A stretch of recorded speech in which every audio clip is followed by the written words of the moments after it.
গুপ্তধন পাইছি, গুপ্তধন কোথায় যে লুকাবো ভাইবেই পাচ্ছি না। এবার আমি নিশ্চিত বড়লোক হয়ে যাব, কেউ আটকাইতে পারবে না ইনশাল্লাহ।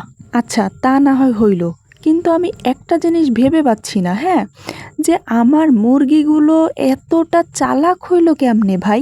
মুরগিগুলোর মালিকে তো এরকমভাবে চালাক না। হ্যাঁ হ্যাঁ, বড় জোর একটু চঞ্চল টাইপের, কিন্তু এতটা চালাক বা এতটা বদবুদ্ধি তোর মাথায় নাই। তাহলে তোরা ভাই আসলি কোথা দিয়ে, পয়দা হইলি কোথা দিয়ে তোরা? হ্যাঁ, এ তো দেখতেছি কবে আমার মান সম্মানের দফা রফা করে রেখে দিবে। হ্যাঁ, এ তো মান সম্মান নিয়ে বাঁচাটাই মুশকিল হয়ে যাবে এই মুরগিগুলোর জন্য। কি একটা অবস্থা! সি বজ্জাত মুরগিগুলো কোথায় যে কয়েকদিন দিয়ে ডিম পাড়তেছে, মাত্র আমি 2-3 দিন দিয়ে ডিমই খুঁজে পাচ্ছি না ভাই। হ্যাঁ, কোথায় ডিম পাড়তেছে, কি করতেছে? আমি আম্মুর কাছে বারবার জিজ্ঞেস করি, আম্মু ওরা কোথায় ডিম পাড়তেছে, তুমি কি কিছু জানো? আসলে ওরকমভাবে কয়েকদিন থেকে আমি মুরগিদেরকে টাইম দিতে পারতেছি না, প্রচুর পরিমাণের বিজি। পরে আম্মু আমাকে বলতেছে যে অনেক দিন তো হলো ডিম পাড়তেছে, হয়তো বা এই জন্যই কিছুদিন অফ দিছে, যে মনে হয় ডিমই পাড়তেছে না। কিন্তু ও বাবা, কালকে যখন এই জায়গাটায় দেখছি আমি বিকালবেলাতে একটা মুরগি দেখে এখানে বসে আছে।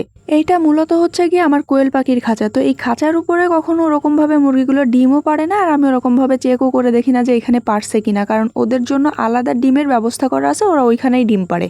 তবে কয়েকদিন থেকে ডিম যখন পাচ্ছি না, তখন ওরকমভাবেও কিন্তু আমার মাথায় আসে নাই যে এইখানে ডিম পাড়তে পারে বা এখানে ডিমগুলো থাকতে পারে। কিন্তু কালকে যখন ওই মুরগিটাকে সরায় আমি এইখানে দেখছি ভাই, বিশ্বাস করেন আই এম তো অবাক।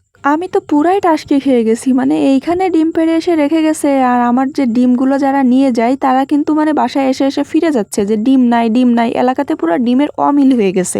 যাক, তবে একদিক থেকে কিন্তু মুরগিগুলো ভালোই করছে, যে ডিমগুলা কিন্তু সবই বিক্রি হয়ে যাইতো, মানে পাড়ার সাথে সাথেই নিয়ে যাইতো, কিন্তু অনেকগুলা ডিম একসাথে উপহার দিল, তার জন্য মুরগিগুলোকে অসংখ্য অসংখ্য ধন্যবাদ।